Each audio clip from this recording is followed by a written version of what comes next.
had to move out of Syria at the age of 11 because of the Syrian civil war. It lasted for over a decade. It really devastated the country. There were millions of people displaced internally. So that was quite a heartbreaking chapter. And these strong women, they taught me the power of resilience. You just have to keep going. It's tough. Never really gets easier. You just learn to survive, but also to grow. Picking myself up from that, you have to keep going. You have to have a future. Whenever I see an opportunity, I have to take it. You just have to. Well, Frida, thank you very much for joining me on Success Matters podcast. We met at the Women in Sales Awards this year, and I was fascinated by your story. And I thought, well, if I'm fascinated, my listeners will be fascinated too. So let's start really with, you were born and raised in Syria. Yeah, that's right. Thanks so much, Sanjay, for having me. I'm really excited to be here, and hopefully some people will find this story interesting and can learn a thing or two. So yeah, my name's Frida, and I was born in Syria, proud to be. I was born actually in Damascus, the capital, and then I had to move to Lebanon and then the UK. So I'll go through that story kind of step by step, but keep it concise. Yeah. So basically, for anyone who doesn't know, Damascus obviously is the capital of Syria, but it's also the oldest continuously inhabited city, one of the oldest, in the world. So it's quite has a lot of cultural depth, and it was the crossroads of civilization. So you can really see it in the culture and the architecture. You can see the depth of its culture, and I think that's beautiful to be from Damascus. So I remember when we met, I told you a bit about how did I get here, what brought me here. Yeah. And a lot of that is who I was as a child. I think that it was a very logical kind of journey that I've had. As a child, I was never really shy. I remember this funny story, and something that's stayed with me is in my school play, I actually auditioned, funny enough, for the role of King Lear. I was the only girl among a group of boys to audition for that role, and I was the one to get it. They told me, listen, you have to sit in a chair, and you have to have your a beard glued on. As a child, at first I was like, what am I doing? And then I had to put on, a deeper voice, the voice of a man, and I thought, why not? And I'm so glad that I did that. I got on that stage. How old were you at this point? I was around 9 actually. Okay. Yeah, 9, quite young. And getting on that stage in front of hundreds of people, I'm actually so glad that I did that. It showed me how much I loved performing and how much I loved being on stage in front of people. It really brought out that confident and courageous child that I was. So after that little acting career, I thought, what's next for me? Has to be something on stage. And I found ballroom dancing. I fell in love with the art form. I thought it was a beautiful art form.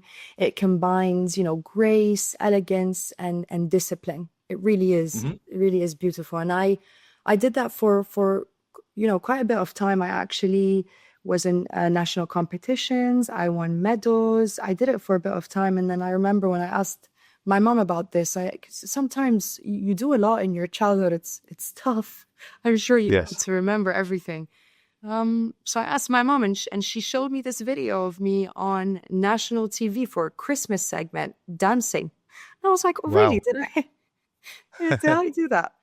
But no, it was beautiful. It very much also encompasses, my love of performing, and really shows I'm able to express who I was at the time. So that was a great memories from childhood that I had. And I around that time, though, unfortunately, had to move out of Syria at the age of 11, which is quite young, because of the Syrian civil war. So it lasted for over a decade, and it really devastated the country.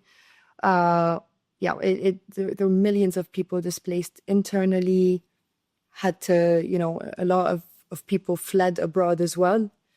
Yeah. and it left the country obviously devastated over a decade. You can only imagine. So that was quite a heartbreaking chapter there.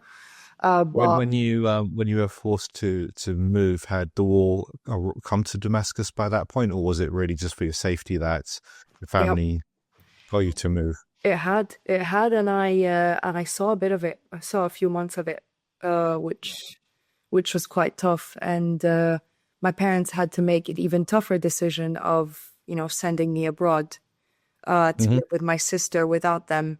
My dad had a practice at the time that, he just, they decided to just live through the war, my parents, which, yeah, yeah, it was a tough one. And Yeah. yeah, I had to move at the age of 11 to live with my sister in Lebanon, who was 23.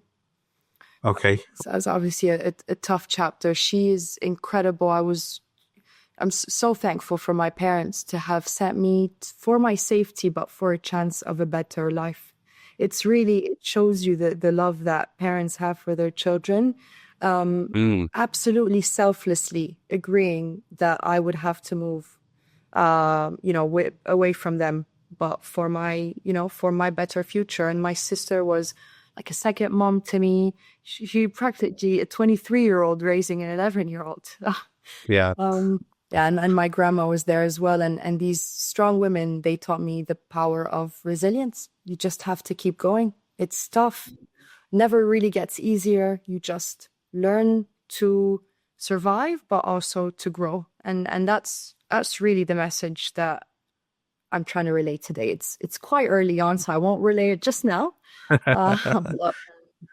But, yeah, that's really the key learning is how resilience can shape someone. So that was when I moved to Lebanon, age of 11, didn't really know anyone. High school Hmm. is tough. And it's even tougher if you don't know anyone and you have to Yes. meet everyone and you're from another country. And Lebanon is absolutely incredible. For anyone listening who knows Lebanon, they will smile. Right about now, they will be smiling because Lebanon is just a gorgeous, gorgeous just place to visit. And it's the best thing about Lebanon is Lebanese people. The warmth of Lebanese people made it, you know, just a little bit easier to get Hmm. through those years there.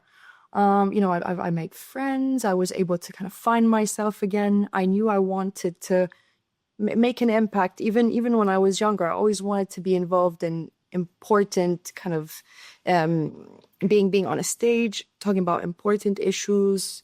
And so I went with my school to New York, to the United Nations headquarters.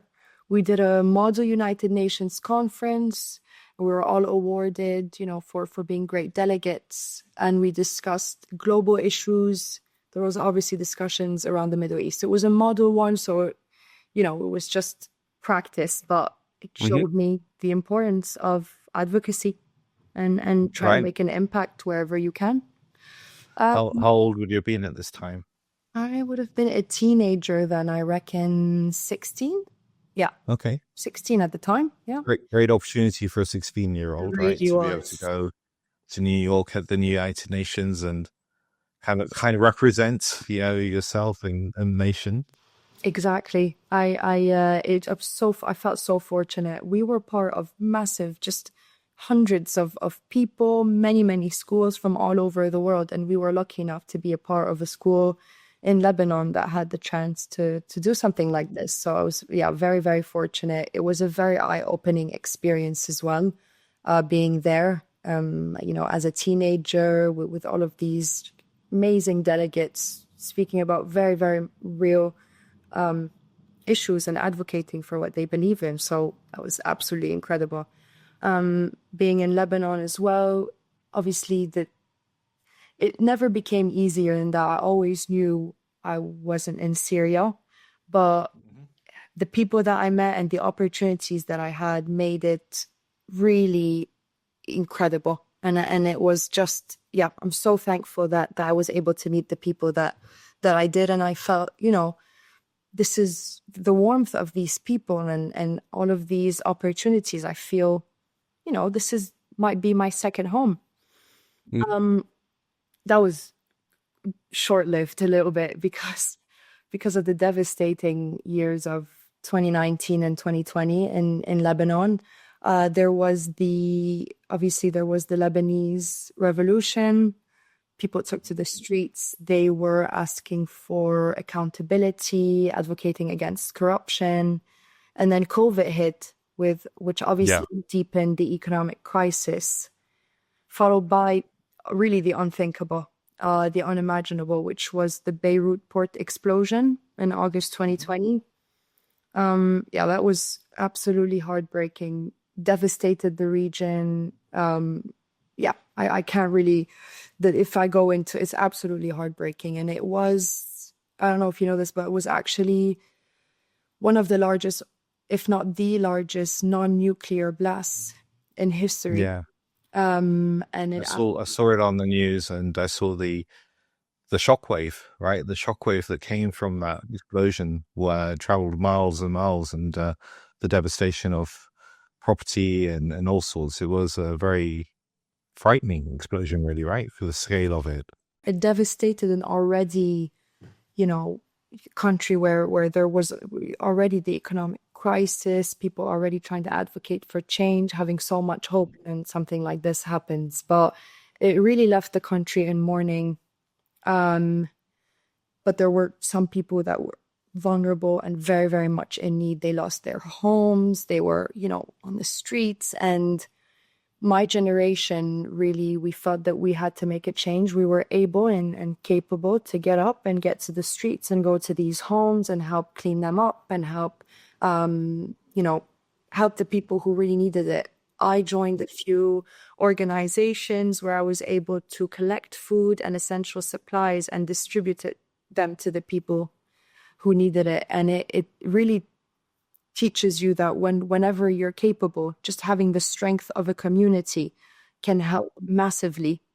If everyone helps each other and you are able to identify, which people really are in need, just pull yourself together, even in times of tragedy, and you do what needs to be done. You do the right thing, and you help the people that needed helping. So definitely a tough few years in Lebanon. It's hard to talk about it.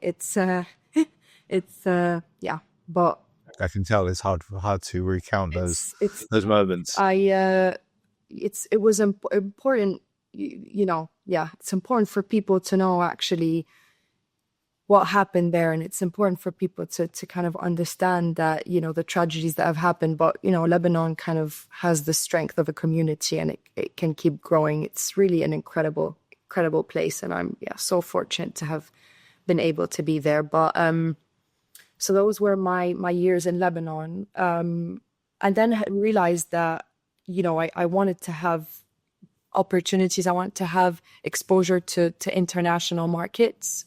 So that was kind of the start of my career. Just picking myself up from that. You have to keep going. You have to have a future. So I decided, and I applied actually, and very fortunately was accepted in a position in London. So that was here. That was 4 years ago. Got my first job in London, got a bit of a taste in sales, and I was like, that's absolutely what I need to be doing. Where are the people? I need to chat to people. I need to help people. I need to see what they're doing. I need to see how I can help them. Always, I want to be on the phones all the time. That's the start of my sales career. I'm in my second role in sales at the minute, and just taking it from here. Wow. So it's quite a journey. I mean, one of the things we have is the image that's portrayed of places like Syria and Lebanon, in terms of the structure, infrastructure, various aspects of it. What was life like growing up in Damascus as a young child before the war started, and what was life like in Lebanon? Were you in Beirut or one of the other cities there? That's right. I was in Beirut, and again, for being in Damascus at the time that I was in, before the war, it really just, you could feel the culture in it. You could feel it on the streets, in the architecture, in all of the different sites that were there. You can tell it's one of the oldest cities in the world in the best way possible. It's so rich in culture. You have the same sense of community, whether it be in, the beautiful culture of Damascus or the beautiful culture of Lebanon, where you have the warmth of the people, you have the generosity in the culture, you have the very popular saying, the mountain and the beach, if you Yeah. can get to them in an hour, that's the most, but that's it's amazing, but there's so many things that are even more amazing in Lebanon. And I think that just growing up there, the sense of community is what stays with me. The Arab culture is, incredible. The generosity, the kindness, it's something that stayed with me, and it's something that was really prevalent in both regions that I grew up with. And I'm really, really proud to be from that region, to have that culture, to have that background, because wherever I go, just now when you ask me that question, I've realized that wherever I go, I can feel at home if I have an Arab community around me, if I have a family around me, and there is one in London, so it makes you feel just you're home Yeah. away from home. So yeah. No, that's cool. So you've been in London for the last 3 years. You're working in sales. You're relatively kind of early doors in your career, right? In terms of where you are. Do you have any plans to go back to that UN experience and do any sort of diplomacy or that sort of thing? Yep, that's a good question. I haven't really, so my goal has always been to make an impact and to be able to grow professionally, in that ultimately I'd be able to give back to my community, my Arab community.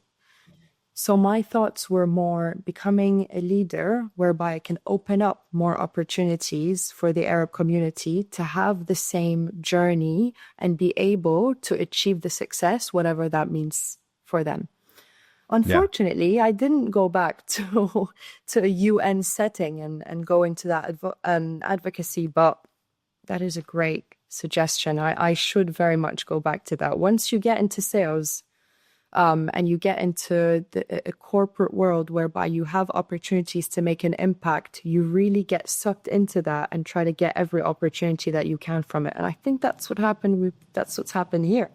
But never say never. I always loved doing that. I spent very, very long time just drafting proposals, reviewing the proposals, working on them with teams, presenting them to hundreds of people. So I don't doubt that I would enjoy getting back to that. So one day. Mm. Yeah, well, that's actually not that much different to sales, It right? really is. Drafting proposals, working in teams, presenting to people. So a lot of similarity there. And this brings me quite nicely to, Success Matters is all about what does success mean to you. And I have a sales background. And in sales, as you know, you're judged by the number, right? If you hit the number, brilliant. If you don't, then you're rubbish in effect. So it's kind of can feel that way. It's not quite that harsh, but it feels that way. Yeah. So what does success mean to you? You've been on this quite a journey in quite a short space of time. You're still pretty young. What would you say success means to you? Yeah, that's a great question. That's a great question. And I think that obviously, like you mentioned, success is sometimes measured by metrics or numbers or targets, but I think it extends beyond that. I really think that it means more. On a professional level, if we start there, I don't think it's only metrics and targets and numbers. I think it goes a step beyond that. And to me, it's creating good habits and doing them consistently. I think consistency on a professional level is one of, if not the key to success. On a personal level, I genuinely think it's resilience. It's not resilience and remaining stagnant. It's resilience paired with growth. It's being able to create hope and being able to rebuild even when circumstances are against you. So it's not just resilience in surviving, it's being able to create that hope and have a purpose, that it will be able to drive you to grow, not just survive with resilience, but grow with resilience. And I just think that to me, that's what success is. Really. Okay. Yeah. Yeah. So you mentioned something there, purpose. Do you know what your purpose is? Oh, yeah. Yeah. Oh, yeah. Okay. I've found my purpose and work backwards from it, and that's what drives me in life. I Right. found that was the best thing to do. Sometimes when you have obstacles and life feels a bit difficult, people ask, why? Yeah. Why? What am I doing? What's my purpose? I know that my purpose is to help people and make an impact. It's these two things paired together that ultimately I know is what I'm trying to achieve. And then I work backwards and try to understand how I'm able to achieve this. In the context of my journey, whenever I'm able to achieve enough success professionally and have the means to give back in the way that I want to, it would mean that I am able to make an impact for women and for women in the Arab community. So that is the purpose. I actually had someone from a team internally ask me, we do the North Star exercise. What is it that guides you? Yeah. And the word genuine came up. I realized that a lot of people today, they lead, but maybe not very genuinely. And so within that journey, I would just want to add that the word genuine really is there, because when you're genuine, it means that you are purpose-driven, truly. And that's what keeps you going. If you don't have a real purpose that drives you and you don't do it genuinely, there's really no high chances of success. So I hope that answers your question. It's a few elements there, but in my mind, the purpose is clear. No, it does. And to be fair, a lot of people struggle to find their purpose, right? They're not quite clear what it is, or they think it's something. I think when you use the word genuine, that what triggered in my mind was it's connected to almost like your soul, right? It's almost like it's connected to that. That's when you get that connection, then it really becomes genuine, and that drives your purpose forward. Exactly. I couldn't bear to know that any person or child would have to, go through a difficult journey without any support. When you've gone through anything, then you know who are the people who are vulnerable or in need and what you can do to support.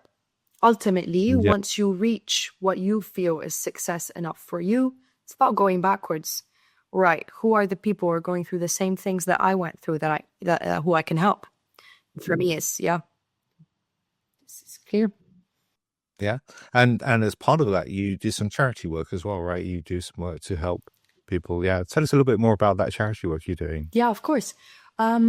So it was definitely in devastating times in Lebanon that I found out the importance of having a community, like I mentioned, but obviously charitable work. So I did some of that around the crises in Lebanon. When I was in Lebanon, joined a few organizations and was able to help there. Charitable work specifically, very much inspired by my mom. She's an absolute saint. Really, she is. And she has dedicated her life to head up a Christian church committee that helps, and she personally helps as well alongside the committee, 200 plus families in Syria in terms of raising funds for them to have, be able to have a good life in Syria. She also is able to offer supplies and food to the families in need. So she's driven by so much, hope and selflessness. And that's what inspired me for charity work. But I still carry it now in the UK. And I was part of a Lebanon Relief Initiative.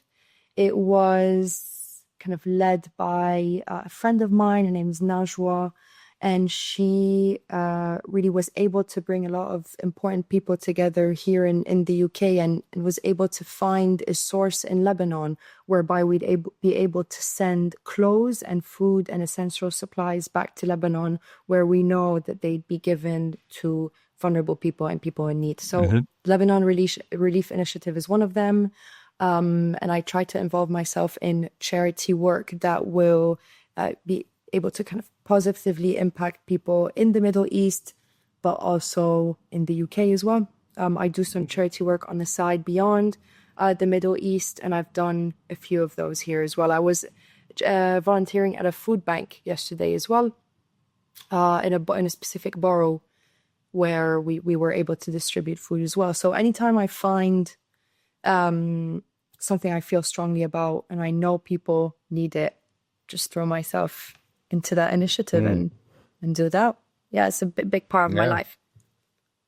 Well, your mom sounds like an inspiration there when it comes to the work she's been doing with charities. I have a tradition in my podcast that I ask a previous guest to ask a question for the next guest. My previous guest asked this question. What are your 3 main strengths and how do they show up in your daily life? Nice. That's a good one. That is a good one. Before I answer the 3 strengths, I'll tell you what allows me to answer these 3 strengths, which is my self-awareness. I think that this is a good strength to have. And I think that this is a prime example of when in doubt, as you're growing professionally, turn that into a positive. I thought I was too critical. That's not right. Just self-aware. I turned all of those kind of, all of those times where I thought I was critical and turned them into them becoming just self-awareness. So I'd say my 3 strengths are emotional intelligence.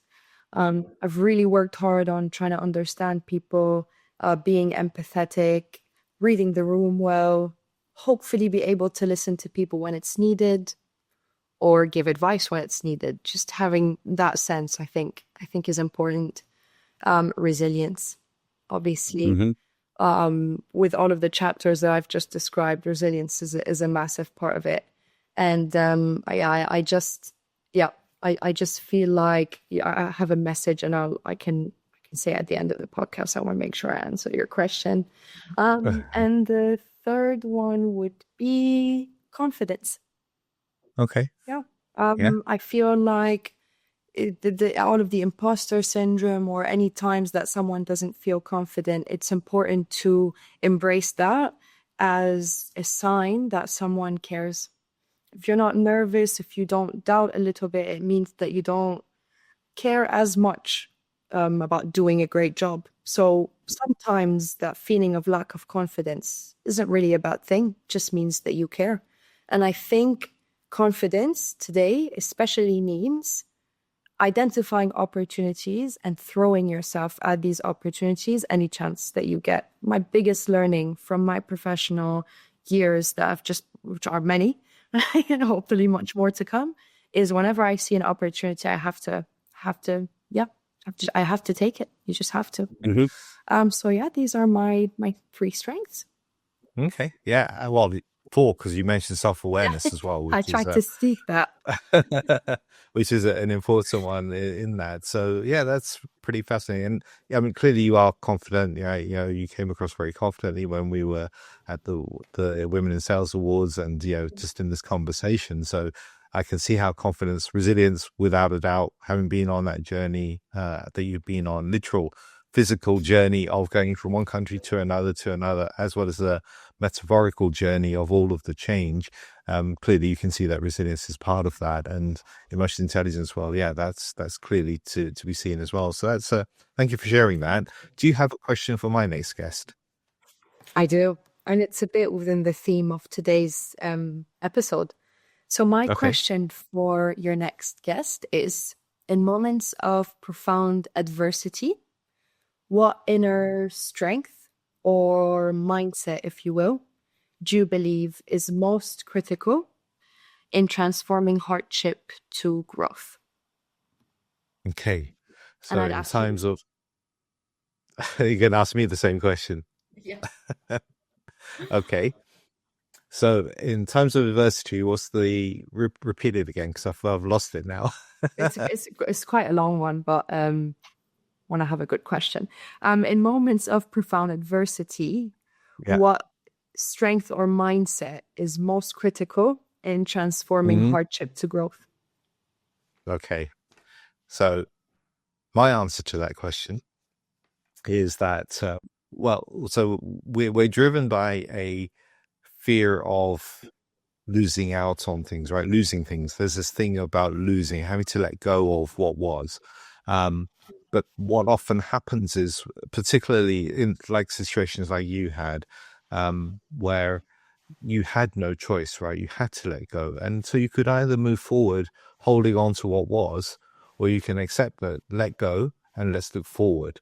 And by changing that mindset to looking forward and saying what could be or what can be rather than what was, is the key in my mind of dealing with that adversity and having that change in, change in outcome. Exactly. That's exactly how I would have answered that question. It's a big mindset piece, isn't it? Mm. It's all about, yeah, just reprogramming the way that you think in taking hardships or challenges and, turning them into possibilities and opportunities. So yeah, very well said. I agree with you there. Yeah. Yep.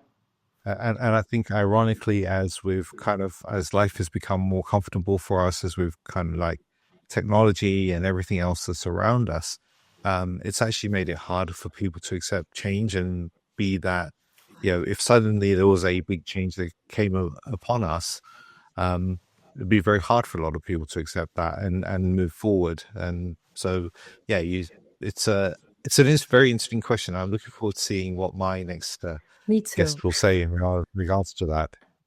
I'm going to tune in and see what they say because I think it's a good one. I think it is, yes. So Frida, we're near the top of our time now. You said there was a message you wanted to share on this podcast. So what is that message?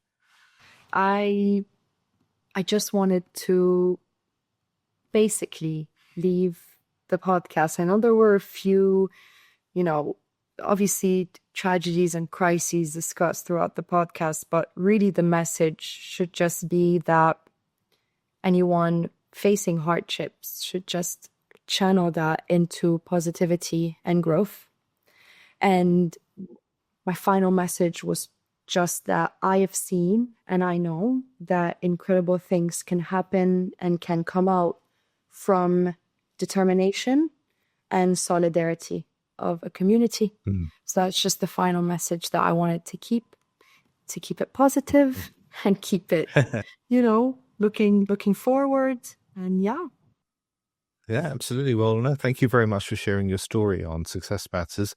If people want to get in touch with you, what's the best way for them to do so? Yeah, it's a good question. So I'm quite active on LinkedIn and is mainly where I do most of my networking. So it would be my LinkedIn, be my first name, Frida, and my last name, Siage, on LinkedIn. So yeah. Okay, great. Well, thank you for taking part in Success Matters. Thank you so much for having me. It's been an absolute joy. I didn't even feel the time. The time passed. Thank you so much, Sanjay, for this. And it's been an absolute pleasure. To find your success, contact me at info@successmatterscoaching.com. That's info@successmatterscoaching.com.